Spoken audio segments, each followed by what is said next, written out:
I am Russell Clay. If you're watching this, we are checking in for some DraftKings running backs.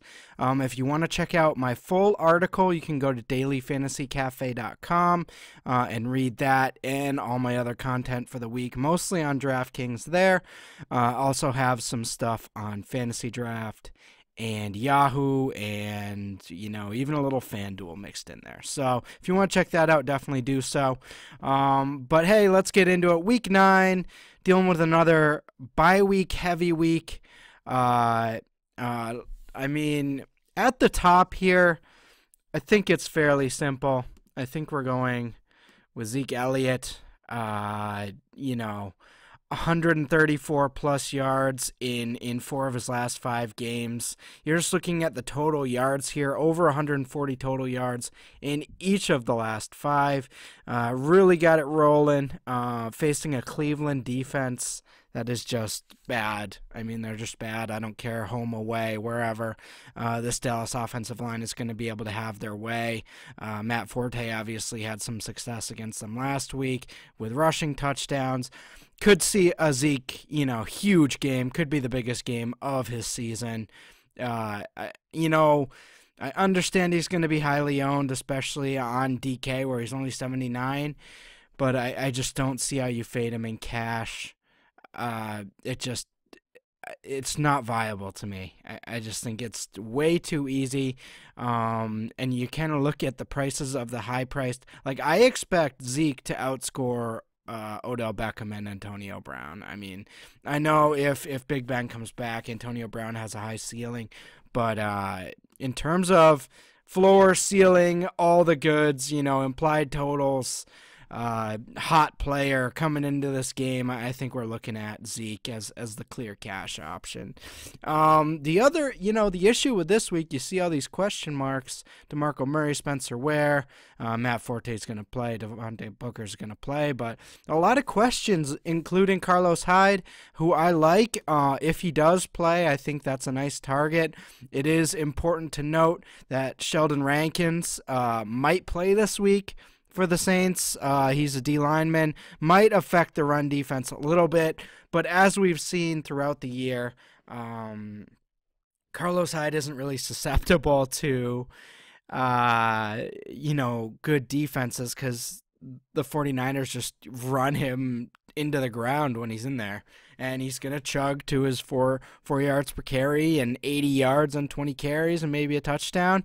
And if he gets that for you, you're happy at 61. So I think you're looking at 80 to 90 yards and a touchdown, maybe a catch or two. And I think that's a really good value there. Jay Ajayi, kind of the elephant in the room. Obviously, those 2 back-to-back 200-yard games against Buffalo and Pittsburgh. Jets obviously a different animal in terms of run defense, but with the way he's looked, I mean, I kind of went back and watched his runs from these 2 games. He looks spry, and he was a 4th-round pick out of Boise State, super productive. He shouldn't have fallen to the 4th round. He had knee issues pop up on his physical, and that's why he fell. Obviously, at the combine, he actually checked out pretty well. Kind of projected him as like a 2nd-round talent.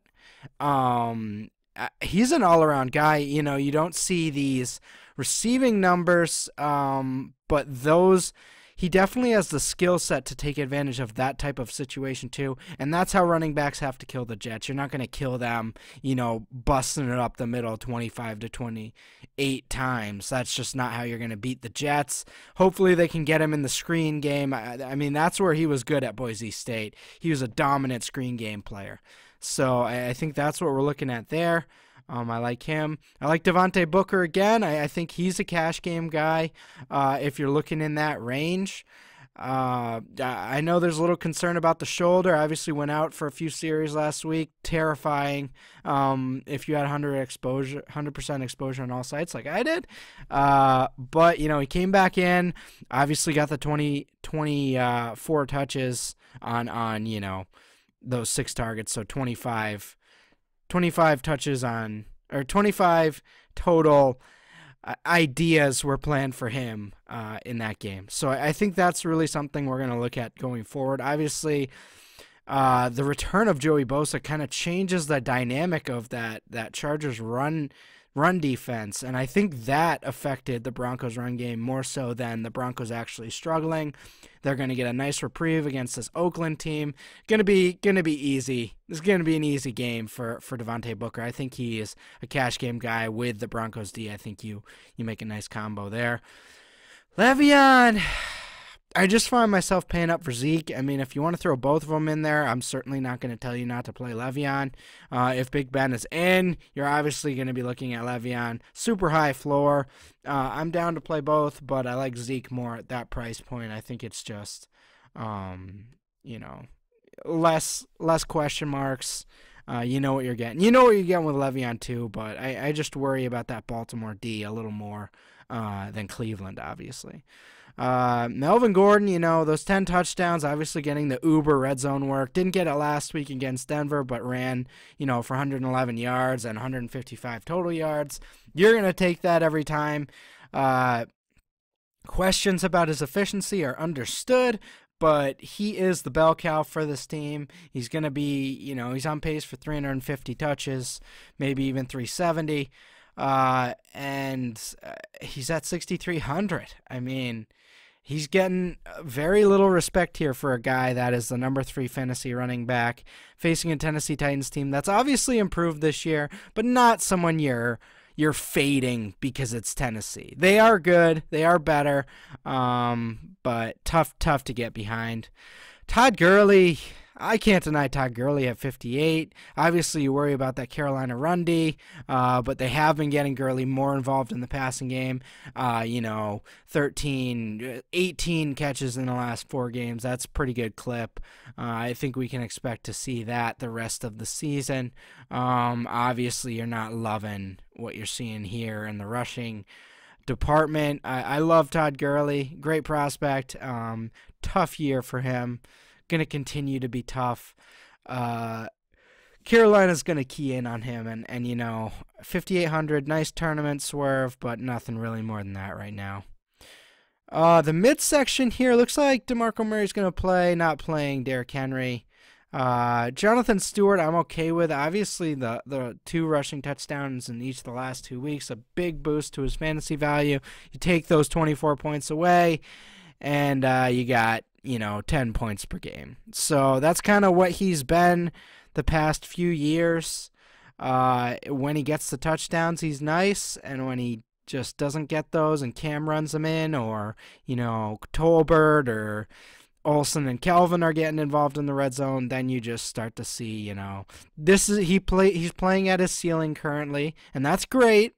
I like that. You can play that at 52 and hope he gets, 16 to 20 again, and maybe he gets a rushing touchdown and 100 yards, and there you go. But he is playing more towards the ceiling than what an accurate projection could be. Theo Riddick, I'm okay with it. I know our optimizer likes this play. Obviously, 53 points in the last 2 weeks. Has had more big games this year. Obviously, getting tons of work in the receiving game. That's going to continue. I'm still worried about this Minnesota defense here. I'm still using them. I'm going to be using them this week in cash games and tournaments if I'm not using the Broncos. So I think, you can take the week off from Riddick and not feel too bad about it. Mark Ingram's a no-go with Tim Hightower. I don't know what to think there. You can take a risk if you want, but I mean, any more mistakes, and this guy's in trouble.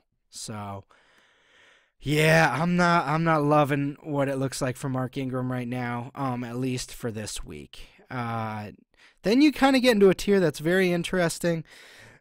I'm not looking at Alfred Morris, obviously, but Terrence West, someone I'm kind of looking at as a sneaky play. Obviously struggled against the Jets and the number 1 ranked rush D.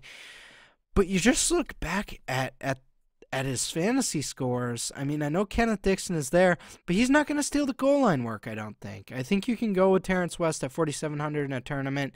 Feel like you're getting some pretty good upside at a 20-touch game for him against the Steelers. You know, it should be a high-paced game. If that's the case, I think we can look at him and feel pretty decent about that.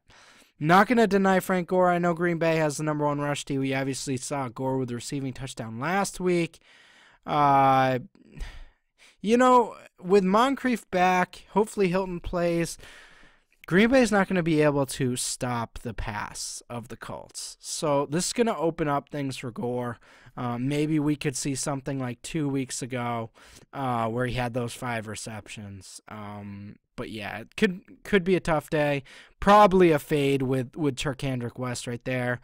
Obviously the news of Spencer Ware probably being out, Jamal Charles on IR. Just toss it in there. I mean, pretty easy. That's cash. Play him with Zeke, average that out, get that down to about 6,000 each, and you're looking pretty good for your cash game lineup. Depending on, you know, if Ware somehow plays, obviously abandon ship, but if not, there you go. Can't play Jarek. Love Jarek. Can't play him. That offensive line is just really gross right now, and tough to really trust anything from Minnesota other than Diggs and, you know, maybe Bradford at the min. Tim Hightower.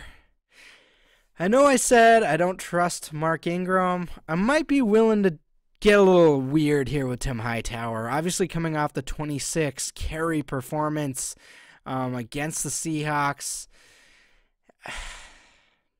4K. I'm okay with it for 4K. I'm okay.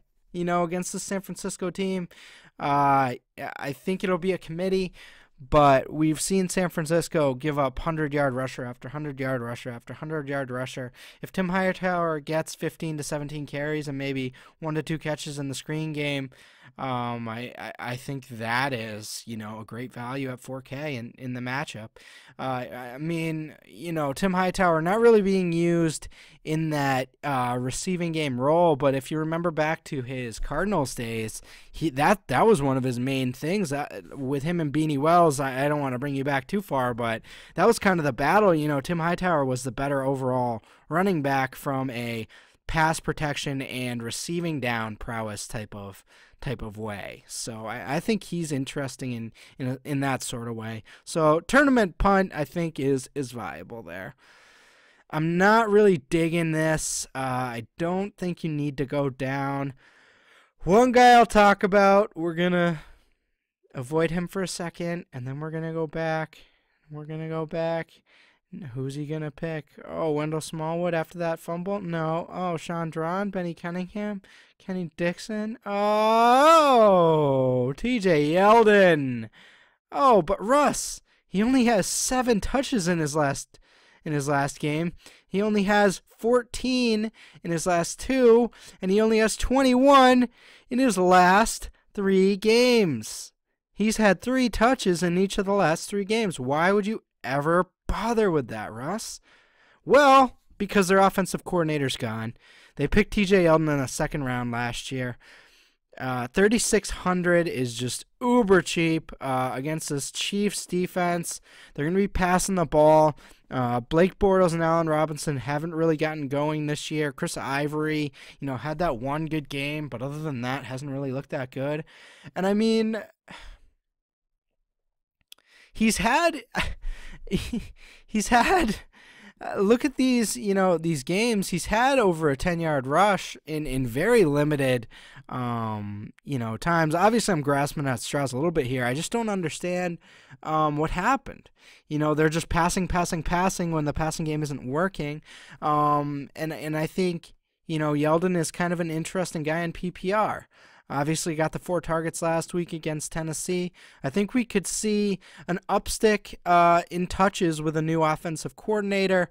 I believe the offensive coordinator favors the running back more. Let's look this up real quick. Jacksonville Jaguars offensive coordinator. Nathan Hackett. This guy,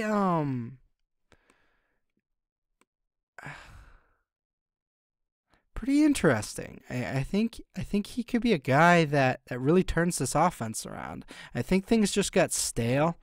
Hold on here. Let me look up Nathan Hackett here.